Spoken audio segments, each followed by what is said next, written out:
Una de las divisiones que tiene la estadística es estadística descriptiva, que como bien dice su nombre, vamos a hacer una descripción de nuestros datos. ¿Cómo realizamos esta descripción? De manera gráfica y numérica. La estadística inferencial es tratar de hacer una proyección o una aproximación de lo que está pasando en la población, pero a través de una muestra. Las herramientas que podemos utilizar es estimación o las pruebas de hipótesis. En este video vamos a hablar acerca de estadística inferencial y vamos a manejar algunos conceptos sobre esto. Entonces, la estadística inferencial no es más que un conjunto de conceptos, métodos, empleados para colectar e interpretar datos con el fin de obtener conclusiones en una población. O sea, es lo que les decía, nosotros vamos a tener muestras de poblaciones y con estas muestras vamos a tratar de sacar conclusiones hacia la población, siguiendo donde la incertidumbre y la variación está presente. La incertidumbre estamos hablando de probabilidad, estábamos hablando del azar, o sea, no podemos decir que todo tiene la misma probabilidad. No podemos decir que hoy tenemos que hay un 8% de probabilidad de 0.8, 8% de probabilidad de que se van a infectar en todo el mundo. No, o sea, eso es diferente. Eso va a ir dependiendo de la población, va a ir dependiendo de ciertas cosas. Eso estamos hablando de incertidumbre. Y la variación es igual, de igual modo, por ejemplo, cuando hablando de peso, el peso de un animal no va a ser el mismo.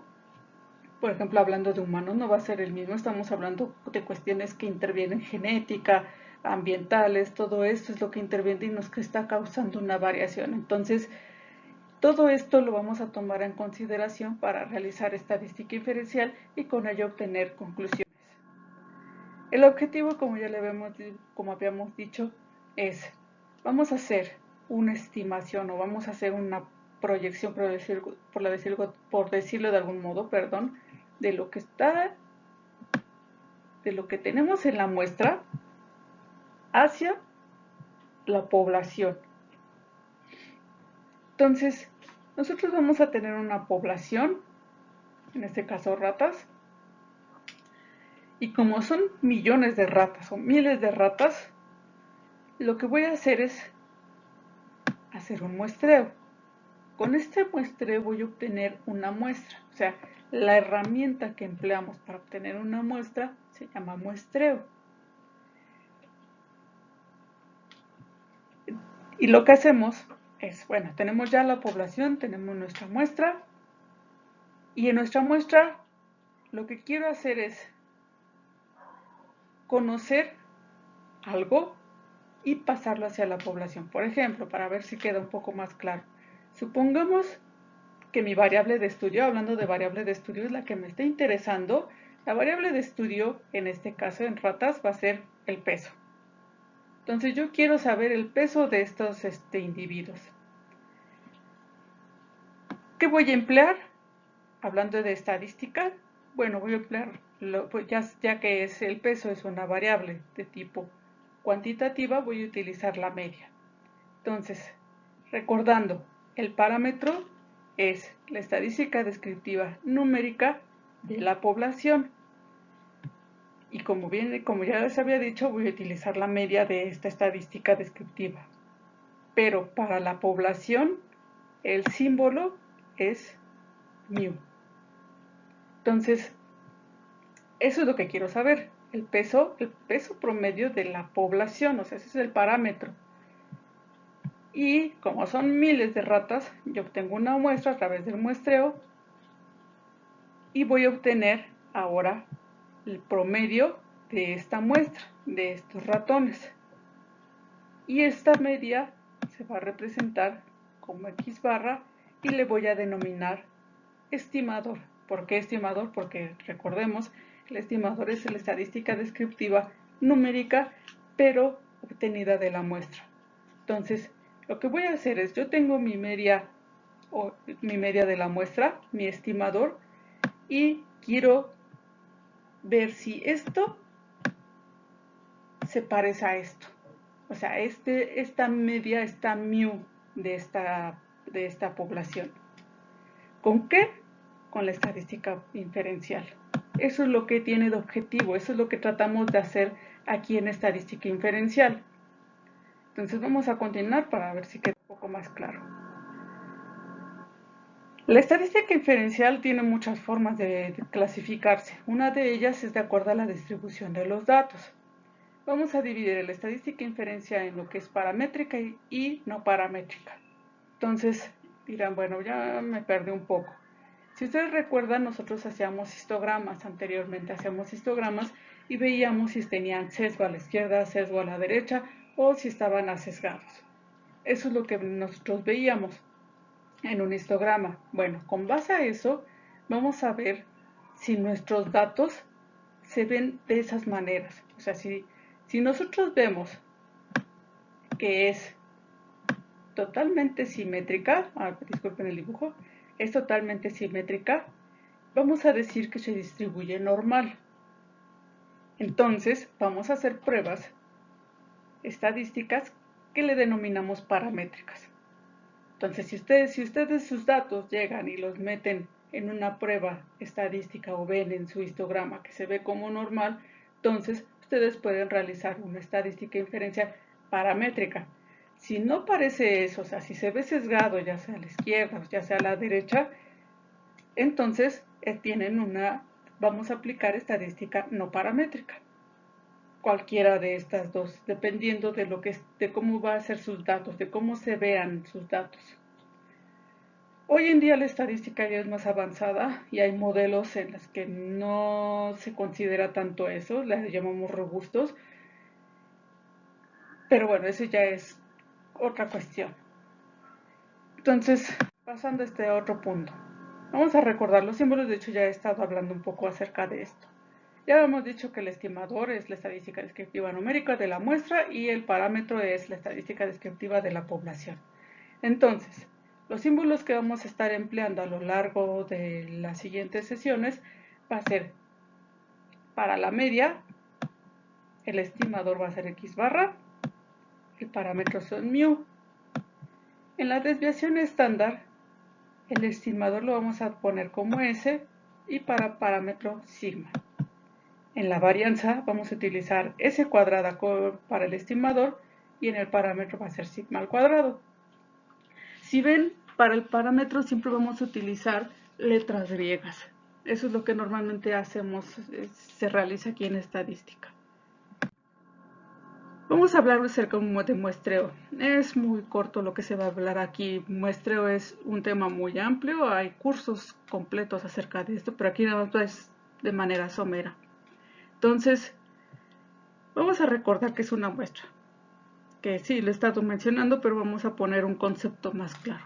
La muestra, es el subconjunto de la población. O sea, nosotros tenemos una población que es un todo, un universo, y lo que hacemos es obtener una muestra. Para esto, como ya les había dicho, vamos a hacerlo mediante el muestreo. Pero entonces, ¿para qué vamos a sacar una muestra? O sea, ¿por qué no utilizar toda la población? ¿Por qué vamos a utilizar el muestreo? Bueno, para esto, ¿por qué?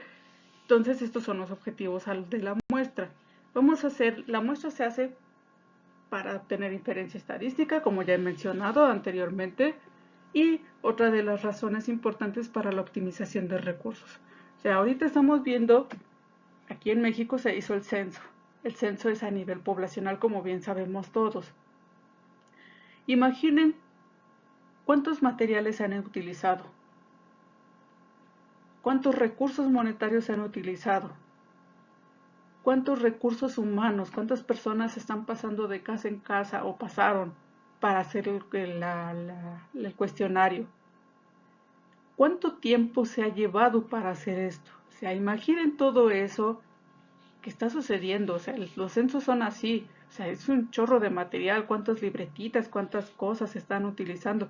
Monetarios, los sueldos, el gasto de estos materiales para comprarlos. Humanos, pues cuántas personas tienen que estar en el país, ¿no? O sea, No llegan y contratan a 5 y vete a todos los estados, ¿no? O sea, en cada estado hay cientos de personas trabajando para esto. Y les digo otra vez el tiempo. Entonces, para eso obtenemos muestras. Por ejemplo, si ustedes llegan en una caseta de pollos, pues son miles a veces en una caseta de pollo. Entonces lo que hacemos es tomar muestras y de este modo estamos optimizando recursos. O sea, si son miles de pollos en una caseta, no te vas a aventar a hacerles a todos, por ejemplo, sangrados. Toma de muestra de sangre. No, nada más tomas una cantidad de pollos y a esos ya les vas a tomar. ¿Por qué? Porque si lo haces a todos, pues cuántos, imagínense cuántos vacutiners, agujas necesitan. ¿Cuántas personas? O sea, uno de ustedes lo va a hacer para miles de pollos, pues no, utilizan a más personas. Y esos son recursos de salario, recursos del vacutainer y eso lo tienen que comprar, el tiempo que se está invirtiendo. Entonces, mejor de esos miles, sacamos la muestra y es mucho más barato y mejor.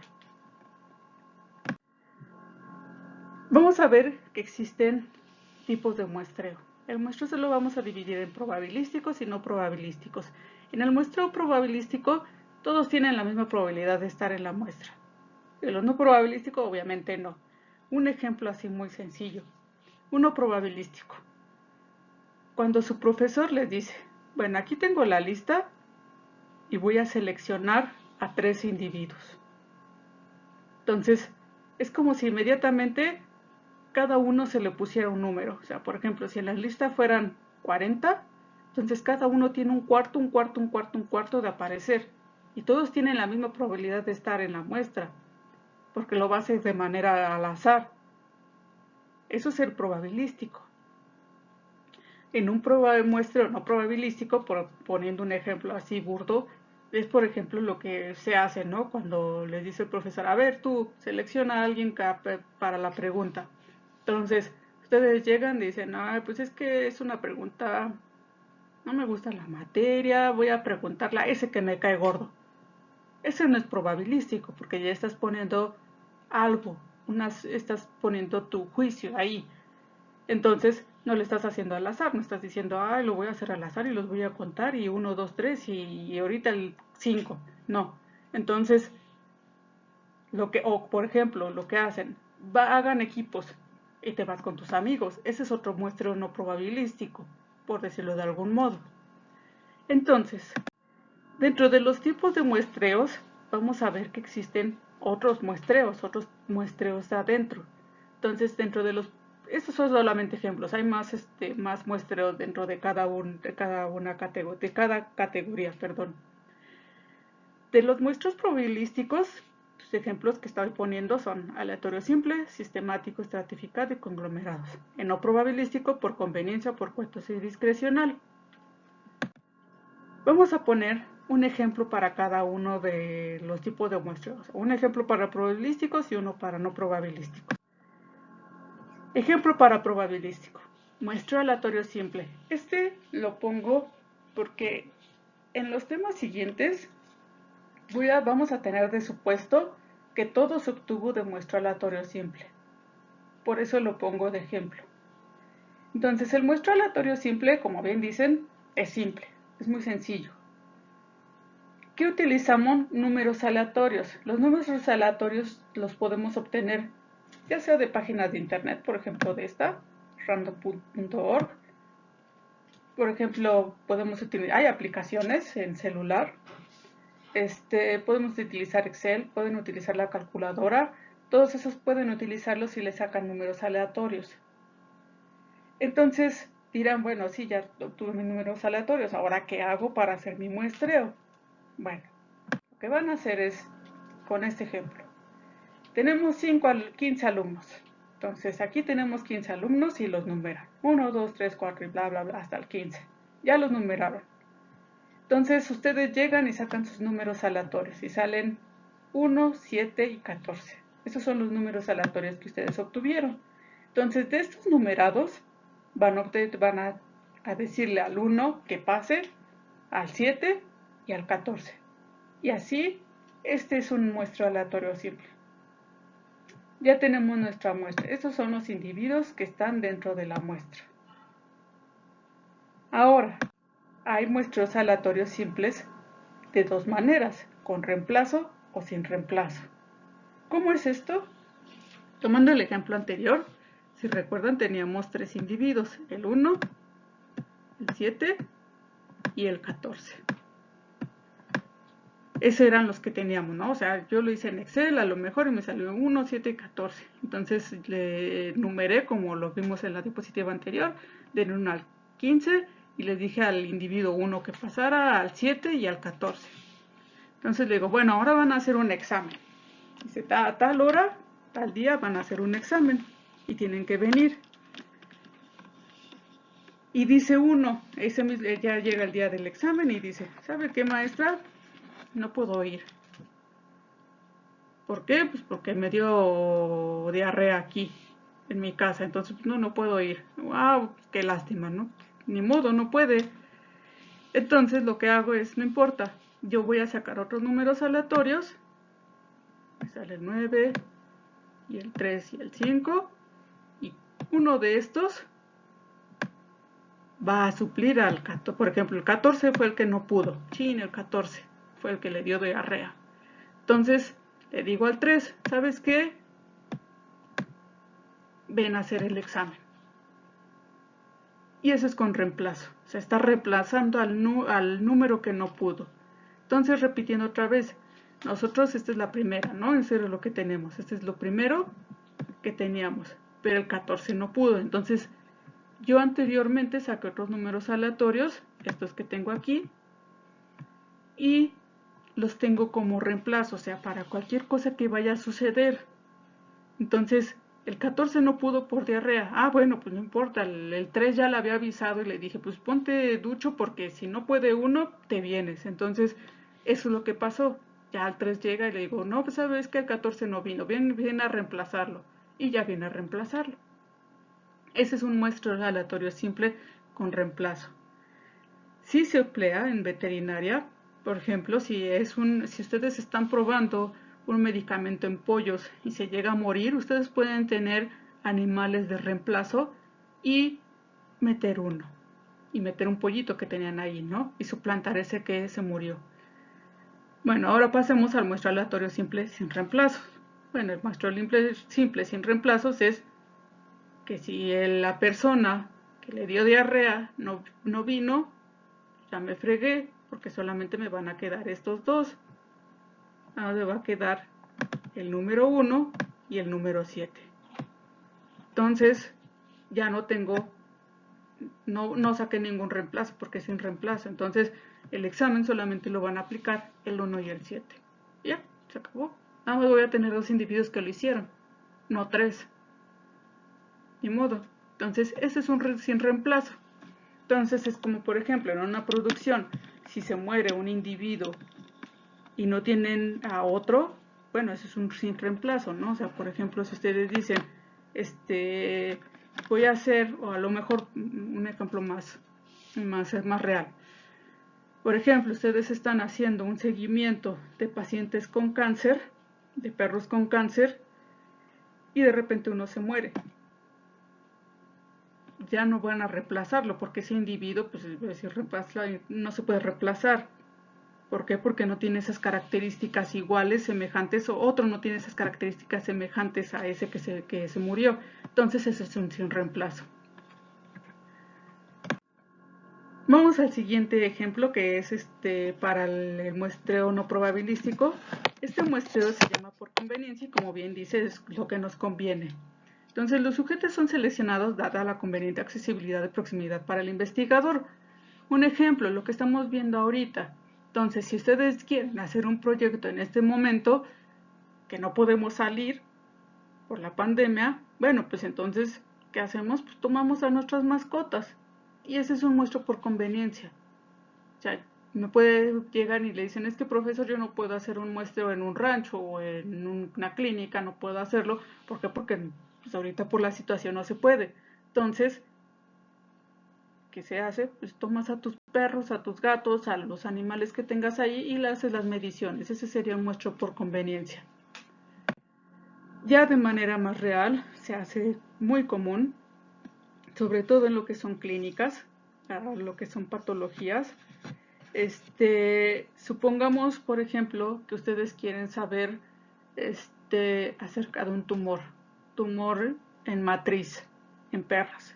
Entonces van a diferentes consultorios y lo que van a hacer es seleccionar, o más bien elegir a todos los individuos, a todas las perras que tengan este tumor y meterlas en su estudio.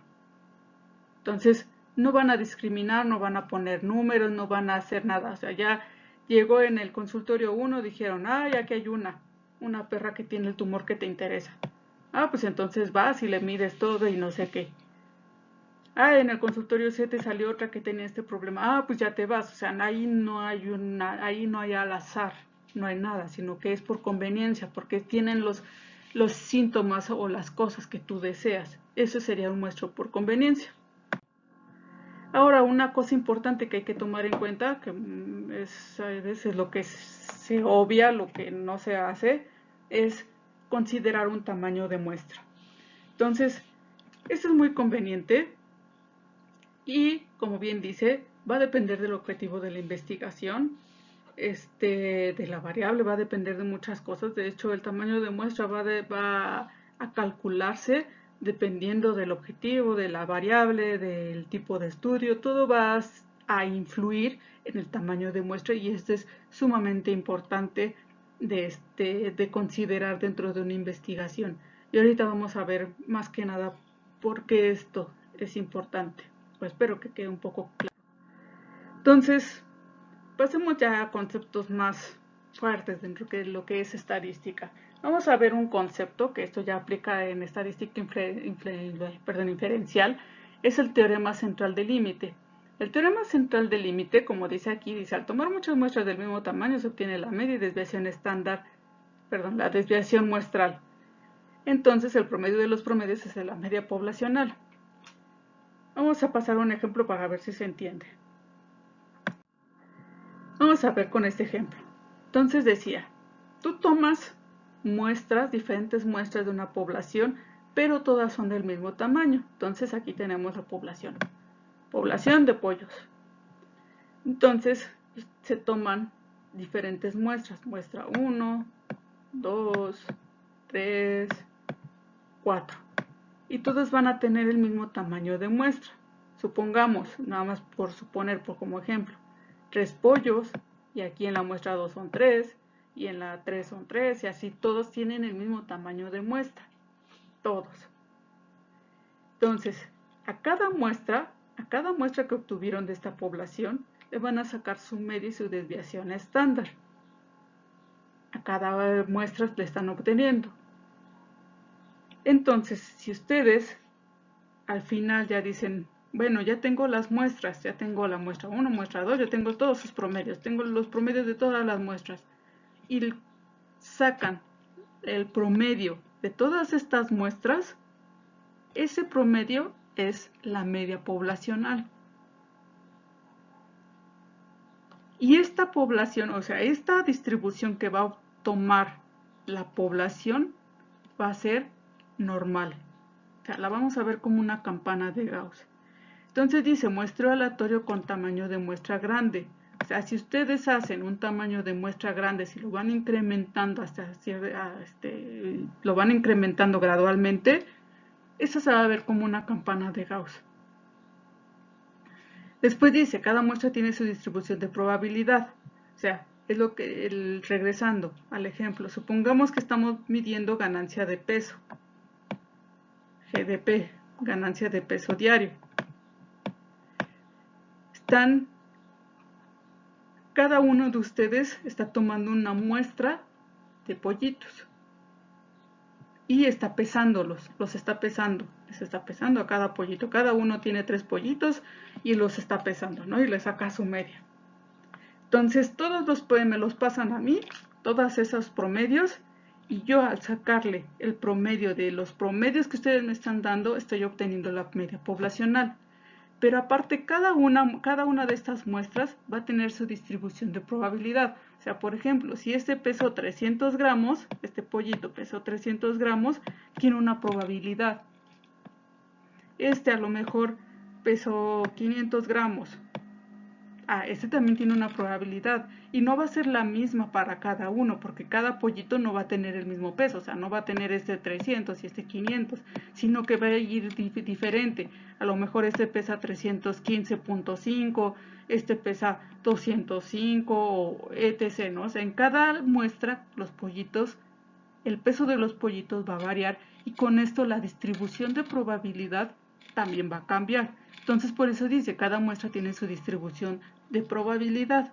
Entonces, repitiendo, si ustedes llegan, hacen un muestreo grande, o sea, si van incrementando la muestra grande, se va a ver como una distribución normal.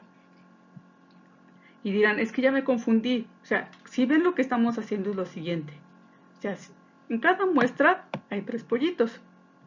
Y todos, o sea, ahorita nada más represento 4, pero puede haber mucho más muestras, más. O sea, puede haber a lo mejor si hay un salón 50, son 50 muestras.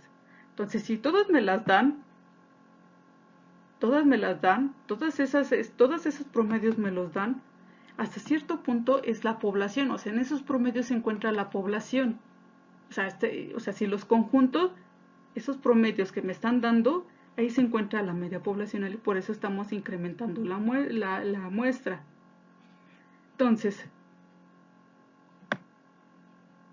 repitiendo, si ustedes me dan los promedios de cada uno y yo obtengo la muestra, voy a tener la media poblacional y vamos a tener otra cosa llamado error estándar. Entonces, el error estándar, ¿qué es el error estándar? El error estándar señala el grado de error que se comete al tratar de conocer la mu con una media muestral. Entonces, nosotros al estar midiendo a los pollitos podemos cometer errores. Podemos cometer errores nosotros y también el instrumento se pueden cometer. Ese es un error que tenemos. Pero aparte nosotros podemos, se puede cometer miles de errores a lo largo de estas mediciones. Pero al tratar de conocer, si recuerdan, nosotros lo que estamos haciendo es obtener un promedio y lo que quiero hacer es conocer este. El paso de aquí a acá, ese paso que tenemos de eso, va a haber un error por diversas causas, lo que sea, pero va a haber un error. Ese error de tratar de conocer estas cosas, le vamos a llamar error estándar. ¿Cómo lo obtenemos? Bueno, es la división de la desviación estándar entre la raíz cuadrada de n. Entonces, el error estándar, como bien dije, es desviación estándar de la muestra entre la raíz cuadrada de n. Y dice, la media muestral se acerca más a la media poblacional mientras más pequeña sea el error. O sea, si nosotros somos más precisos, nuestro error se va a ir disminuyendo. O poniéndolo de otro modo, como está aquí. Si, por ejemplo, yo sacara el promedio de un grupo y ese grupo, el promedio de todo, por ejemplo, el grupo tiene de muestra, más bien el promedio de todo el grupo son 50, supongamos, ¿no? Ese es de todo, esta sería mi población. Y su promedio de este es de 9. Entonces, eso supongamos, vamos a suponerlo. Entonces alguien llega y dice, ¿sabes qué? Yo voy a tomar una muestra de tus alumnos, de esos 50. Entonces toma una muestra, de esos 50, tuvo una muestra de 6. Le saca el promedio a sus exámenes y obtiene un promedio de 6.5. Si ven, estos dos no se acercan, o sea, están muy grandes. Entonces, aquí puede ser que el error estándar sea enorme. ¿Por qué? Porque puede ser que hay una dispersión enorme. Entonces, eso es a lo que se refiere esa parte. Si este promedio fuera más cercano a 9, quiere decir que su error estándar es más pequeño y por ello está más cerca del parámetro. Si el tamaño de la muestra crece, disminuye el error estándar, por lo cual la media poblacional con la muestra es más preciso. Si ven aquí, yo nada más utilizaron 6 y sacaron 6.5. ¿Por qué 6.5? Bueno, puede ser que la dispersión que exista es muy grande. A lo mejor alguien sacó 10 y otro sacó 2. Entonces ahí puede ser que dentro de esos 10, estos 10 y 2 me está generando una dispersión enorme, una variación enorme. Pero alguien más llega y dice, no, ¿sabes qué? Yo voy a hacer lo mismo que la persona que obtuvo el muestreo de 6, pero ahora yo voy a hacerlo con 35. Entonces, lo que está viendo cuando saca el promedio es que el promedio es de 8.5.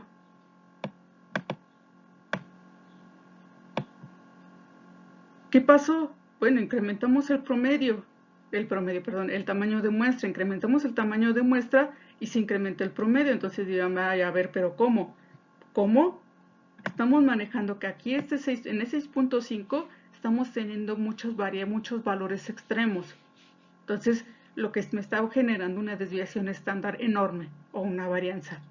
Y aquí, como hay más individuos, la probabilidad de aparición de calificaciones iguales es más probable. Entonces, a lo mejor aquí hay más 8, varios tuvieron 8, hubo 9, tal vez sí hubo un 10, sí hubo reprobados, pero como hubo más 8 y cosas así, se vuelve más homogénea, por decirlo de algún modo. Entonces, esto hace que el promedio salga así. Entonces es lo que yo les mencionaba de lo que es el tamaño de muestra. Es mejor tener un tamaño de muestra grande a uno pequeño. ¿Por qué? Porque en uno pequeño es más probable que aparezcan valores extremos, como en este caso que estamos viendo. Y en un tamaño de muestra grande sí puede aparecer valores extremos, sí, eso sí, pero es la probabilidad baja. Aparte de que estamos viendo la dispersión va disminuyendo un poco. Entonces, eso es a lo que se refiere. Dice, cuando el tamaño de muestra crece, disminuye el error estándar y eso es lo que va a pasar. Entonces, si ven, hasta se aproximan más, ¿no? 8.5 a 9. Ahora vamos a entrar a lo que es estimación estadística.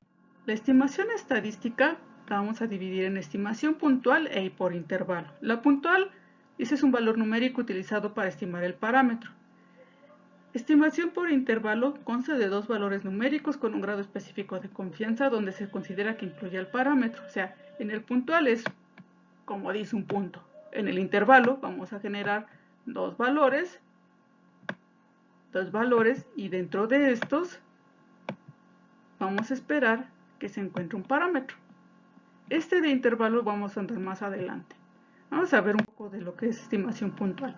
Estimación puntual, como les decía, nosotros vamos a tener la población y la muestra. Entonces dice, un estimador puntual del parámetro teta obtenido con base a ella sería teta gorrito. Entonces dicen, ¿qué? Vamos a ponerle otro nombre al parámetro para ver si se entiende mejor y que no sea teta. Vamos a poner que el parámetro es la media. Entonces, lo que quiere saber es, en una población su parámetro va a ser la media. Queremos saber esto. Entonces, como habíamos visto, en una muestra lo que tengo que obtener es la media. Entonces, lo que hacemos es cálculos matemáticos para conocer esto. Esto es lo que hacemos a partir de una muestra. Y ese es una estimación puntual.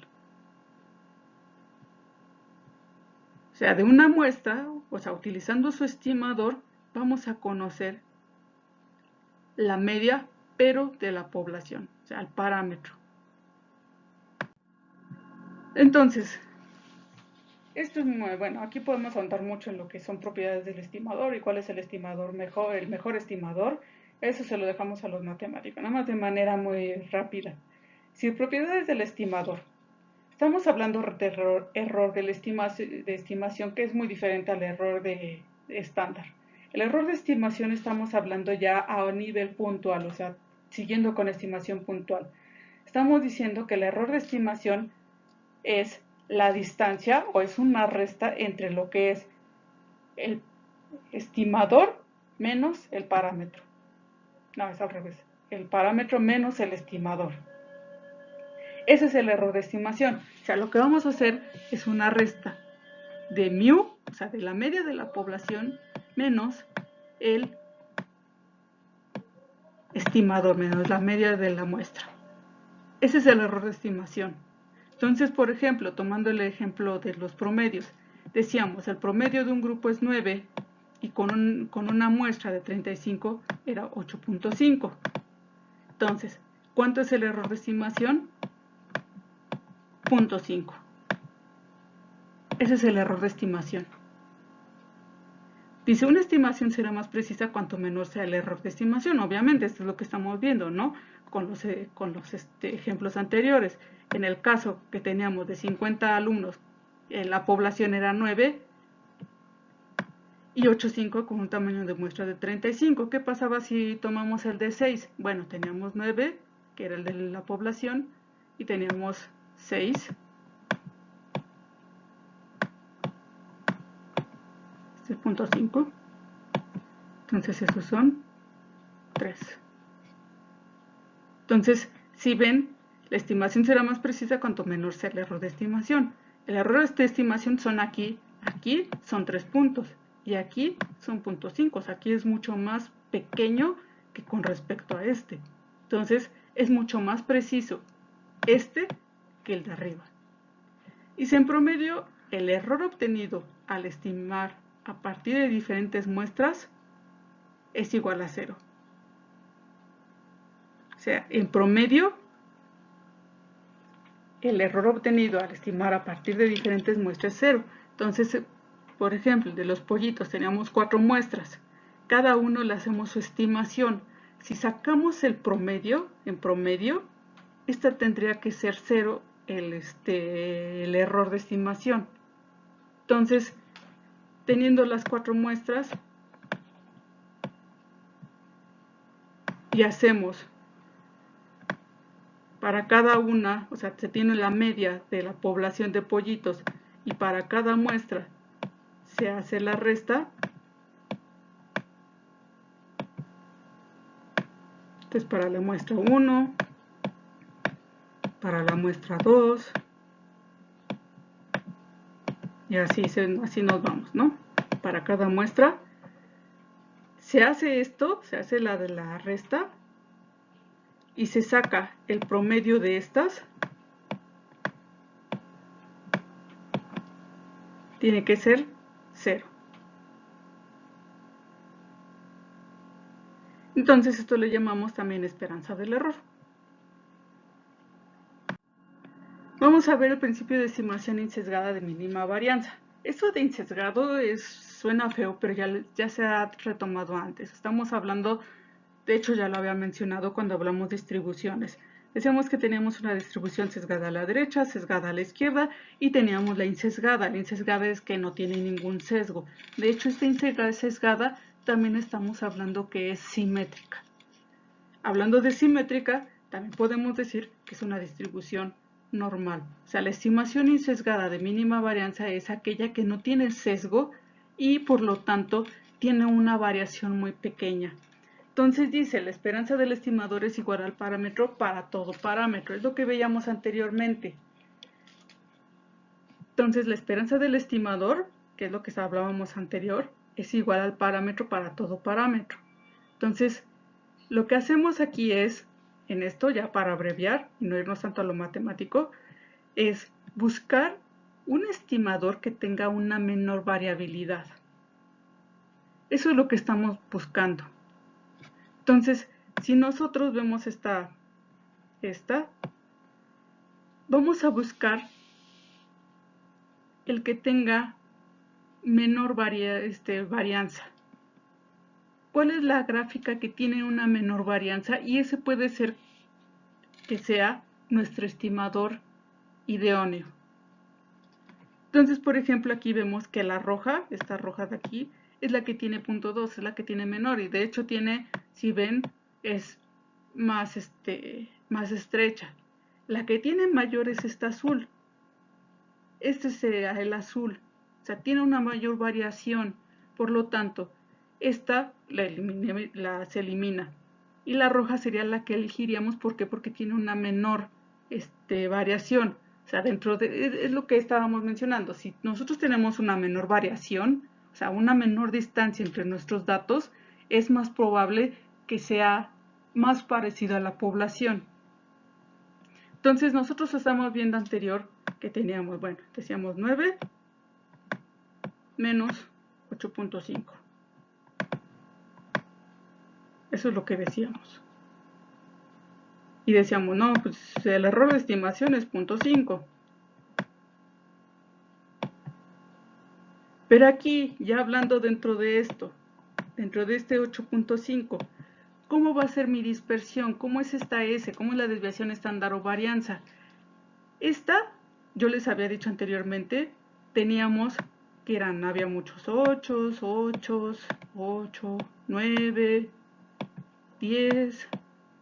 Entonces, si ven, la distancia que existe entre sus datos es menor. Con respecto a, por ejemplo, lo que decíamos, el 6.5, decíamos que en este 6.5, en este de 6 individuos, las calificaciones que habían estaban muy sesgadas. Había un 10, había un 2. Entonces, la distancia de estos es grande, o sea, nuestra desviación estándar dentro de este 6.5 va a ser enorme. O sea, la distancia entre sus datos es muy grande. Con respecto a este 8.5 es más pequeño. O sea, eso es a lo que nos referimos, es lo que está sucediendo dentro de esta gráfica. ¿Qué vamos a elegir? Bueno, obviamente el estimador que tenga menor sesgo. ¿Cuál es? En este caso, el 8.5. Más bien sesgo no, valores extremos. El que tiene menos valores extremos o menor variación sería este 8.5. Este de 6.5, aparte del tamaño de muestra, tiene muchos valores extremos que nos van a afectar. Entonces este se elimina. Eso es a lo que se refiere aquí. Siempre vamos a buscar uno que tenga mínima varianza.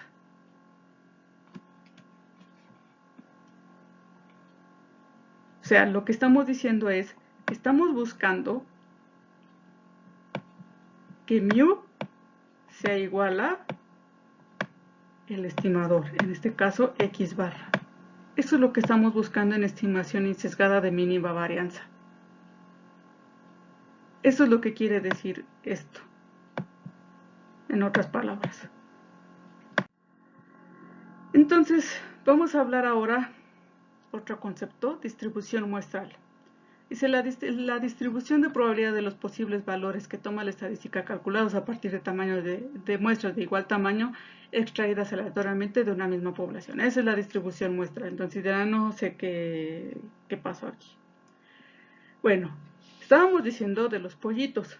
Los pollitos decíamos de las 4 muestras. Cada muestra va a tener su distribución de probabilidad. Todo eso lo había mencionado anteriormente.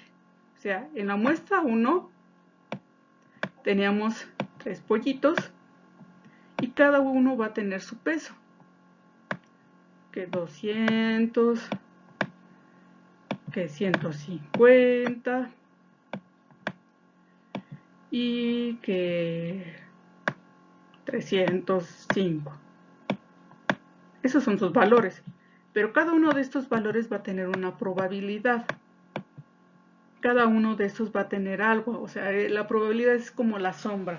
O sea, tenemos los valores y atrás está la sombra. O sea, es como un billete de lotería. Un billete de lotería tienen su número, lo están viendo, pero atrás de ese billete tenemos una probabilidad, la probabilidad de que ustedes salgan ganadores. Es así lo manejamos con todo. Entonces, el conjunto de todas estas probabilidades es la distribución de probabilidad. Ahora, ¿por qué muestran? Porque estamos hablando de muestras. Entonces estamos hablando de la muestra 1 y va a tener su distribución. La muestra 2 también va a tener su distribución. Como habíamos dicho, los pollitos van a tener peso diferente. De hecho, aunque me digan, no, es que en mi muestra 2 hubo un pollo con 200, Bueno, si nos vamos a más precisión, a lo mejor es 200.005. Y de todos modos, los demás pollitos no van a tener el mismo peso que el anterior. Entonces van a tener su distribución de probabilidad propia. Cada muestra va a tener aunque salgan de la misma población, cada uno va a tener su distribución de probabilidad. Y eso es a lo que nos referimos en distribución muestral. Entonces, estamos viendo que cada muestra va a tener su distribución de probabilidad. De hecho, no cada muestra, también cada variable. O sea, si ustedes consideran, por ejemplo, una variable continua, a lo mejor puede ser que se distribuya como una normal. Si están tomando el tiempo, a lo mejor puede ser una Poisson. Si están tomando una variable dicotómica, va a ser una binomial. O sea, dependiendo del tipo de variable, hasta dependiendo de cuántas poblaciones estemos manejando, el tamaño de muestra, dependiendo de muchas cosas, va a ser la distribución de probabilidad que nosotros vamos a tener. Y aparte, va a variar con respecto a la muestra que nos estemos manejando. Por ejemplo, llegando a los pollitos. Supongamos que esta se distribuye de manera normal, por ser una variable continua, ya vimos que se parece a una campana de Gauss. Entonces, nosotros utilizaríamos esta tabla de aquí. Distribución normal simplificada. Y la tabla, si ven, estos valores, como bien dice la imagen, son las probabilidades, y en los márgenes, tenemos los valores. Hablando de una normal estándar, o tipificada, como los españoles le dicen, estamos hablando de valores de Z, o sea, valores estandarizados. Entonces, si ven en los márgenes, tienen menos 3.5, menos bla, bla, bla. Y en este lado tienen las decimales. Y al hacer, ahora sí es como coordenadas. Entonces, si tenemos un 2.9, la probabilidad de este valor es 0.0019. Entonces, repitiendo, ustedes tienen que ver qué tipo de distribución tiene su muestra para realizar el cálculo siguiente. Entonces, cuando ingresemos a lo que es intervalos de confianza, tal vez quede un poco más claro. Y bueno, para finalizar tenemos que la distribución de medias muestrales de tamaño n extraídas de una población normal o no normal se distribuye según una n, mu, y ese es un error estándar. Entonces, ¿qué quiere decir? Es lo que decíamos con el teorema central de límites. Si nosotros las extraemos grandes, se van a distribuir como una normal. ¿Cuáles son los parámetros de esta normal? Va a ser la media y el error estándar, pero obtenido de la población. Entonces, esto va a ser la distribución muestral que va a tener, o suponemos va a tener, nuestra población. Y eso es lo que suponemos que se va a distribuir. Eso es lo que nosotros quisiéramos, que todas nuestras muestras se distribuyeran. Obviamente no pasa. Les digo, depende de muchos factores. Pero suponemos que esto es lo que sucede. Entonces, espero que se comprendan algo, se comprenda algo de lo que expliqué. Y hasta el siguiente video.